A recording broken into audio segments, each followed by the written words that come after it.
புசலாவை பகுதியில் குடவிக்கோட்டுக்கு இலக்காகி ஒருவர் பலி. யாழில் வாக்குப்பெட்டிகள் வாக்குச்சாவடிகளுக்கு எடுத்துச் செல்லப்பட்டன. துப்பாக்கிகளை மீள ஒப்படைக்க அரசியல்வாதிகளுக்கு காலக்கெடு. 15 ஊழல் மோசடி சம்பவங்கள் குறித்து விசாரணை.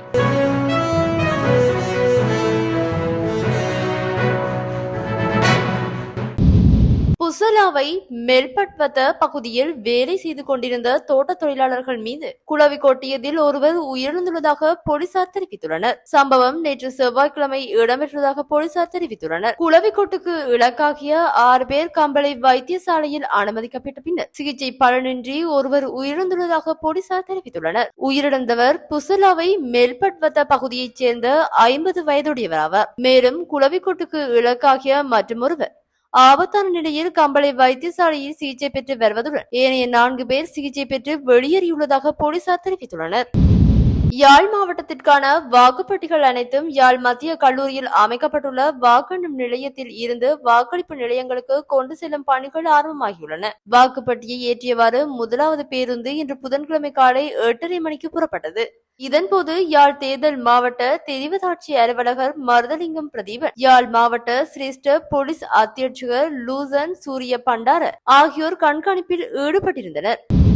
பல்வேறு பாதுகாப்பு காரணங்களுக்காக 2024 டிசம்பர் 30 முன்னர் போலீசாராலும் ராணுவத்தினராலும் வழங்கப்படும் துப்பாக்கிகளை அருகிலுள்ள போலீசாரிடம் ஒப்படைக்க நடவடிக்கை எடுக்குமாறு பாதுகாப்பு அமைச்சு உரிய தரப்பினருக்கு அறிவுறுத்தியுள்ளது. இது தொடர்பில் பாதுகாப்பு அமைச்சு வெளியிட்டுள்ள அறிக்கையில், கடந்த காலத்தில் நாடாளுமன்ற உறுப்பினர்கள், மாகாண சபை உறுப்பினர்கள், பல்வேறு அரசியல் கட்சி தலைவர்கள், அரசியல் அமைப்புகள் மற்றும் அரசு நிர்வாக சேவையில் உயர் பதவி வகித்த அதிகாரிகளுக்கு பல்வேறு காலகட்டங்களில் தற்பாதுகாப்பிற்காக இலங்கை போலீஸ் மற்றும் ராணுவத்தினரால் வழங்கப்பட்ட கைத்துப்பாக்கிகள், ரிவால்வர்கள் மற்றும் ரவை துப்பாக்கிகள் குறிப்பிடத்தக்க அளவு உள்ளதை பாதுகாப்பு அமைச்சினால் அவதானிக்கப்பட்டுள்ளது. எனவே இந்த துப்பாக்கிகளை 2024 டிசம்பர் 30 முன்னர் அருகில் உள்ள போலீஸ் நிலையத்தில் ஒப்படைக்குமாறு பாதுகாப்பு அமைச்சு சம்பந்தப்பட்டவர்களுக்கு இத்தால் அறிவிக்கின்றது. மேலும் துப்பாக்கிகள் வழங்கப்பட்ட நபர்களின் பெயர் பட்டியல் இலங்கை போலீசாரிடம் உள்ளதுடன் அவ்வாறு துப்பாக்கிகள் வழங்கப்பட்ட நபர்களை தொடர்பு கொண்டு அவர்கள் வசமுள்ள துப்பாக்கிகளை பெற்றுக்கொள்ள நடவடிக்கை எடுக்குமாறு அனைத்து போலீஸ் நிலைய பொறுப்பதிகாரிகளுக்கும் பணிப்புரை விடுக்கப்பட்டுள்ளது. எனவே சட்டம் மற்றும் ஒழுங்கை பாதுகாக்கும் வகையில் இலங்கை போலீசாரினால் மேற்கொள்ளப்படும் விசாரணைகளுக்கு ஆதரவு வழங்குமாறும், மேலும் குறிப்பிடப்பட்ட நபர்கள் ஏற்கனவே துப்பாக்கிகளை அரசாங்கத்திடம் ஒப்படைத்திருந்தால் அதனை உறுதிப்படுத்துவதற்கான ஆவணங்களை போலீஸ் அதிகாரிகளுக்கு வழங்கி இப்பணிகளுக்கு உதவுமாறும் பாதுகாப்பு அமைச்சு கேட்டுக்கொள்கிறது.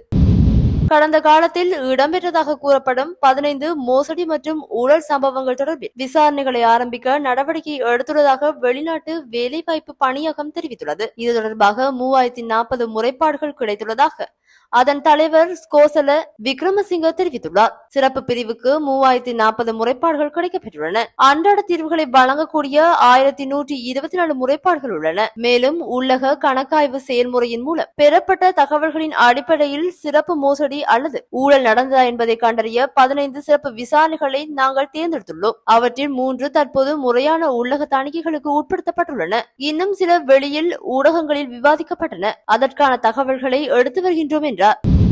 தென்னாப்பிரிக்க கிரிக்கெட் அணியின் முன்னாள் துடுப்பாட்ட வீரர் நீல் மெக்கன்சி குறுகிய காலத்திற்கு இலங்கை தேசிய கிரிக்கெட் அணியின் ஆலோசகர் பயிற்சியாளராக நியமிக்கப்பட்டுள்ளார். அதன்படி தென்னாப்பிரிக்காவுக்கு எதிரான 2 போட்டிகள் கொண்ட டெஸ்ட் தொடரில் பங்கேற்பதற்காக நேற்றிரவு தென்னாப்பிரிக்காவிற்கு புறப்பட்ட இலங்கை வீரர்கள் குழுவுடன் அவர் இணைந்து பணியாற்றியுள்ளார். தென்னாப்பிரிக்க கள நிலைமைகள் பற்றிய முக்கியமான ஆழமான நுண்ணறிவுகளை மெக்கன்சி இலங்கை வீரர்களுக்கு வழங்குவார் என்று இலங்கை கிரிக்கெட்டின் பிரதம நிறைவேற்று அதிகாரி ASD டி சில்வா கூறியுள்ளார். நீல் மெக்கன்சி தென்னாப்பிரிக்காவுக்காக 5000 சர்வதேச ஓட்டங்களை அனைத்து வடிவங்களிலும் எடுத்த முன்னாள் தென்னாப்பிரிக்க துடுப்பாட்ட வீரர் ஆவார். அவர் 2024 நவம்பர் 13 முதல் 21 வரை இலங்கை வீரர்களுடன் இணைந்து பணியாற்றவுள்ளார். இலங்கை அணியின் தென்னாப்பிரிக்க டெஸ்ட் தொடர் 2023 தொடக்கம் 2025க்கான ICC உலக டெஸ்ட் சாம்பியன்ஷிப் சுழற்சியின் ஒரு பகுதியாகும். எனவே ICC சாம்பியன் இறுதி ஆட்டத்திற்கான இந்த தொடர் இலங்கையை பொறுத்தவரையில் முக்கியமானதாக அமைந்துள்ளது.